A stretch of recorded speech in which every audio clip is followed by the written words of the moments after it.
We'll begin by looking at Raleigh's theorem. Now, it's important to understand that Raleigh's theorem is an existence theorem. So, given certain conditions, it only guarantees that something exists. It doesn't actually solve for anything.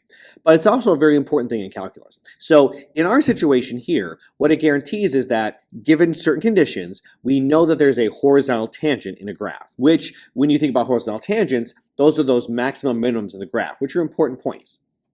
Now, the given conditions are this. First off, the function must be continuous on the closed interval, and that does include the endpoints.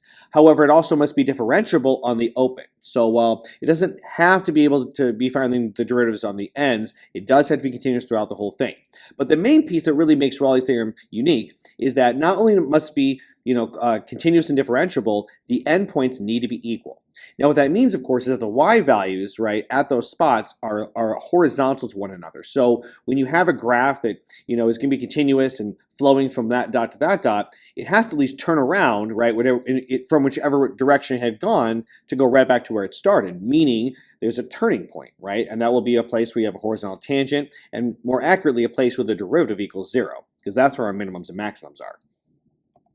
So to illustrate it, here's an example, right? So here, I've drawn here a continuous differentiable polynomial, and the endpoint here at a and b are equal, right? They're the exact same y value. So regardless of what this polynomial does, whether it travels up or down, if it's going to start here and end here, it's got to turn. And assuming we have a nice differentiable, smooth kind of curves here, we know those are going to be places where the derivative equals 0, which, again, tells us that those are like minimums and maximums.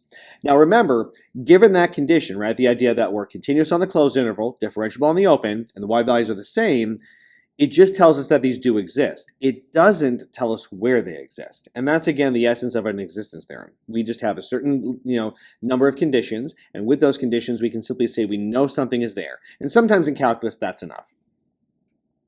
Now, again, it's important to understand, without those givens, we can't make these conclusions, all right? So, for instance, if we look at this first situation here, we have the situation where a and b are definitely the same. It is pretty differentiable on this interval, but it's not continuous, right? We definitely have that open dot there and stuff. So this was a situation where, in this case, the whole thing is not continuous, and because it's not continuous, this is a situation where Raleigh's theorem doesn't apply, and we wouldn't be able to make that conclusion. Now, likewise over here, we again have the same y values, and we didn't have to lift our pen or pencil up. It is, in this case, continuous, but the problem here is it's not differentiable on the interval, because there's obviously a place where we have that sharp corner. So because it's not differentiable, that means at this spot, we're not going to have that smooth curve that has a place where the tangent lines are horizontal, right, where our derivative equals 0. Now, lastly, on this right here, we have a nice, smooth, continuous, differentiable graph, but clearly a and b are not the same. And because they're not the same, it means that whatever the graph does, it doesn't have to turn around and go back to where it started, creating that min or max. Okay, so here we can say that the y value at a does not equal the y value at b. And these are checks that you have to do right away. You must check, is it continuous on the closed interval, differentiable on the open, and do those y values equal one another? Because if neither of those things exist, then the Raleigh's theorem conclusion cannot be made. So let's practice. Given a function on an interval, we're going to look, first off, does Raleigh's theorem apply? And if so, let's actually find the value c that satisfies that conclusion. So we'll go one step further, knowing it exists, and do our best to maybe identify where that would happen. And we know we're going to be correct if that value c does lie on the interval, right? It happens between those endpoints. Now, the first thing I notice right away, however, is that when we look at the denominator, there is values of x that make it divide by 0, right? Places where it would be undefined. And those would be positive, negative, radical 2. Now, positive radical 2 does exist on the interval between 0 and 4. So not only is that a discontinuity, that would also be a point of non-differentiation. So that alone would mean Raleigh's theorem cannot be applied, okay? So we would say this cannot be applied. And our reasoning, and this is the obvious one that really jumps out at me, of course, is that when we look at those the interval, it's not differentiable, or it's not continuous, really either one, okay? So we can say the f is not continuous, and I'll just go with that. However, if you simply said it was not differentiable, again, that would be enough to rule it out. And maybe it's less obvious, but if you plug 0 in here, you get negative 1/2, but if you plug 4 in, you don't. So not only is it not continuous nor differentiable, the y values at the endpoints are not the same. So really, for every reason, this is a situation where Raleigh's theorem cannot give us any conclusion. This sort of function on this interval, it just doesn't work. It can't be applied. Now, an example where it really clearly would be just looking at a basic polynomial. We know polynomials to be everywhere continuous, and they're smooth curves, so they're going to be everywhere differentiable. So we definitely know that that's fine. The only check we have to make here is to verify that at -3 and 5, we do in fact have the same endpoints, okay? So looking at g of -3, right, if we plug that in, we're going to get a 9, and that'll be plus a 6, and then minus 15. Okay, so that equals 0. So now we have to double check, okay, is that the same, right, for g of 5? Well, if I plug 5 in, okay, now we're getting 25, take away 10, take away 15. Okay, so we're good. So not only do we know for a fact, because it's a polynomial, it's continuous and differentiable, then we know for a fact it definitely also has the same y values. So that means in this situation, Raleigh's theorem does apply. It means that there is some value between -3 and 5 where the derivative is equal to 0. So let's go ahead and find where that is.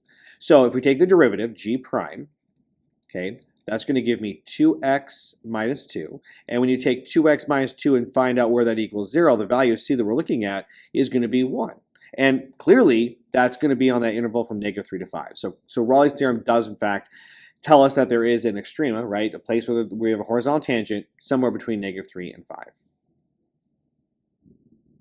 Now, the bigger deal in calculus is actually something called the mean value theorem. Now, the mean value theorem is essentially the same thing.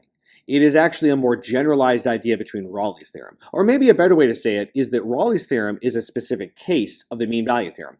Now, what I mean by that is the mean value theorem has the same, given conditions. As long as you know you're continuous on the closed interval, differentiable on the open interval, then we simply say there is some value on that interval where the instantaneous rate of change, or the value of the derivative, is equal to the average rate of change, the slope, between those endpoints. And what this is doing is saying, well, it's just like Raleigh's theorem, but instead of needing those endpoints to be the same, to have a slope of 0, it can be whatever slope you want it to be.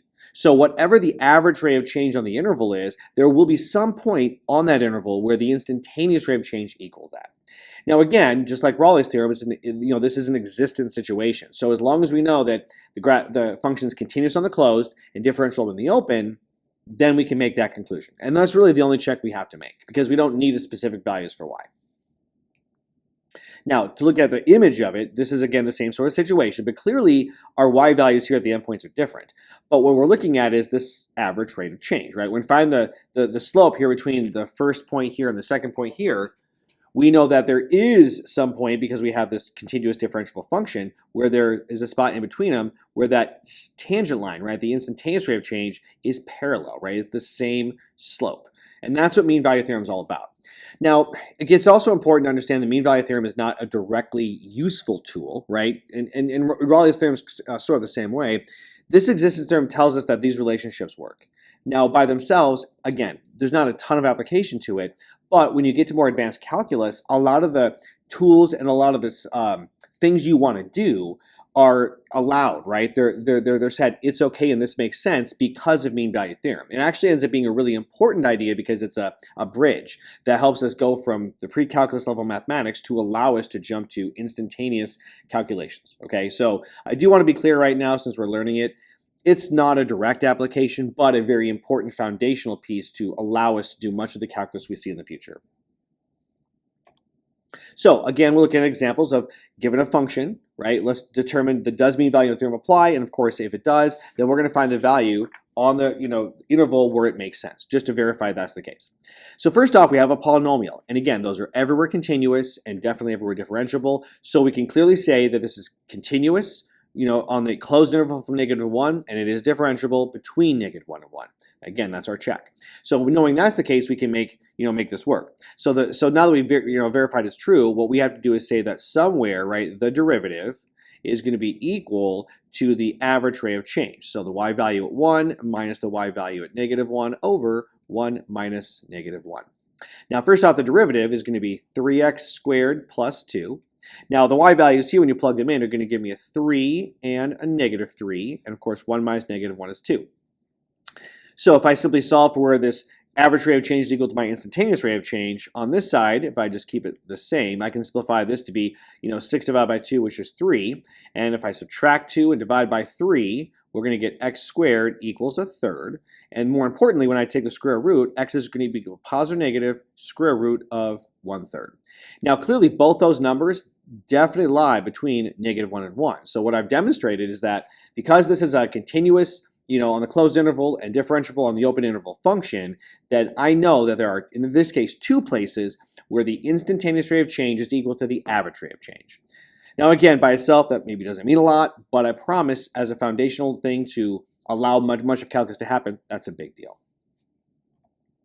Now, looking at our second example, you might look at this and say, okay, well, I can plug any number between -1 to 1 in there. We're not defined by 0, so it's continuous.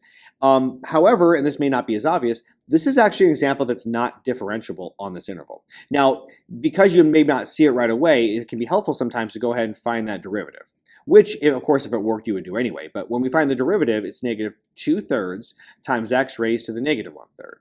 Now, if we choose to rewrite that without a negative exponent, we have a -2. On the bottom, we have a 3 and a cube root of x. And the first thing that should jump out at you is that while it's okay to plug 0 in my function, clearly you cannot plug 0 into this derivative. So this is a place where it's not differentiable because, 0 is between -1 and 1, and since that doesn't exist in the derivative, it's not going to work, okay? So there's really no conclusion we can make. There's nothing that's going to, give us anything from mean value theorem. Yes, it's continuous, but we're not differentiable.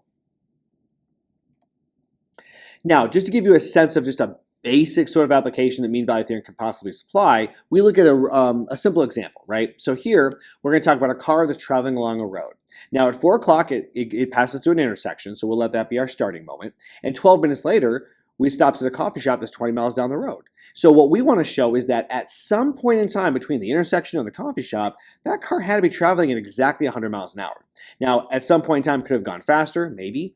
At a certain time, is it going slower? Well, of course, because it's just, traveling along a road. So we don't know, that was always traveling the same, but we have enough information to say for sure at some point in time between the intersection and the coffee shop, it had to be traveling 100 miles an hour, because what we can do is we can talk about that average rate of change. Now, what makes this work, of course, is that if we were to graph, the situation over time, it would be a smooth curve. There wouldn't be any discontinuities. There wouldn't be, any places along the graph where the car suddenly, ceased to exist. So we can assume it to be a nice, smooth, continuous graph that does exist. So we're going to assume mean value theorem does apply.